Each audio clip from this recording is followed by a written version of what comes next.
Pride and Prejudice, Chapter 2. Mr. Bennet was the earliest of those who waited on Mr. Bingley. He had always intended to visit him, though to the last always assuring his wife that he should not go until the evening after the visit was paid. She had no knowledge of it. It was then disclosed in the following manner.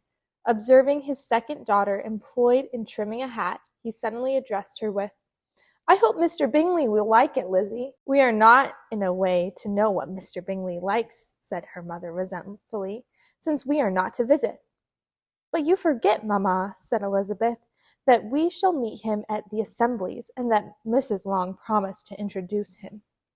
"I do not believe Mrs. Long will do any such thing. She has two nieces of her own. She is a selfish, hypocritical woman, and I have no opinion of her." "No more have I," said Mr. Bennet, "and I am glad to find that you do not depend on her serving you." Mrs. Bennet denied not to make any reply, but, unable to contain herself, began scolding one of her daughters. "Don't keep coughing so, Kitty. For heaven's sake, have a compassion on my nerves. You tear them to pieces." "Kitty has no discretion in her coughs," said her father. "She times them ill." "I do not cough for my own amusement," replied Kitty fretfully. "When is your next ball to be, Lizzie?" "Tomorrow fortnight." "Ay, so it is," cried her mother, "and Mrs. Long does not come back till the day before, so it will be impossible for her to introduce him, for she will not know him herself. Then, my dear, you may have the advantage of your friend, and introduce Mr. Bingley to her." "Impossible, Mr. Bennet, impossible, when I am not acquainted with him myself. How can you be so teasing?" "I honor your circumspection. A fortnight's acquaintance is certainly very little. One cannot know what a man really is by the end of a fortnight, but if we do not venture, somebody else will. And, after all, Mrs. Long and her daughters must stand their chance, and therefore, as she will not think it an act of kindness if you decline the office, I will take it on myself." The girls stared at their father. Mrs. Bennet said only, "Nonsense, nonsense." "What can be the meaning of that emphatic exclamation?" cried he. "Do you consider the forms of introduction and the stress that it laid on them as nonsense? I cannot quite agree with you there. What say you, Mary? For you are a young lady of deep reflection, I know, and read great books, and make extracts." Mary wished to say something sensible, but knew not how. "While Mary is adjusting her ideas," he continued, "let's return to Mr. Bingley." "I am sick of Mr. Bingley," cried his wife. "I am sorry to hear that. But why did you not tell me that before? If I had known as much this morning, I certainly would not have called on him.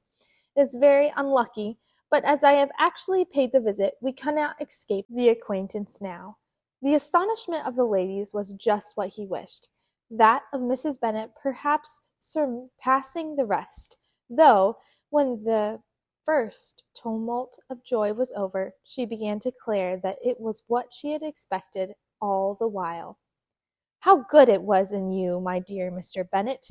But I knew I should persuade you at last. I was sure you loved your girls too well to neglect such an acquaintance. Well, how pleased I am! And it is such a good joke, too, that you should have gone this morning and never said a word about it till now." "Now, Kitty, you may cough as much as you choose," said Mr. Bennet, and, as he spoke, he left the room, fatigued with the raptures of his wife. "What an excellent father you have, girls," said she, when the door shut. "I do not know how you will ever make him amends for his kindness, or me either, for that matter. At our time of life, it is not so pleasant, I can tell you, to be making new acquaintances every day, but for your sakes we would do anything. Lydia, my love, though you are the youngest, I dare say Mr. Bingley will dance with you at the next ball." "Oh," said Lydia stoutly, "I am not afraid, for though I am the youngest, I'm the tallest." The rest of the evening was spent in conjecturing how soon he would return Mr. Bennet's visit, and determining when they should ask him to dinner. Thanks for listening to Pride and Prejudice Chapter 2. Hopefully I'll get Chapter 3 posted soon. And I have some fun other cross-stitching videos that I'll be posting soon. And I think for the next chapter or two, I'll keep it with cross-stitching the same pattern, but I think from there I might switch it up to a different project I've been working on, or I also have some other craft projects I like. So I hope you guys join along for those as well.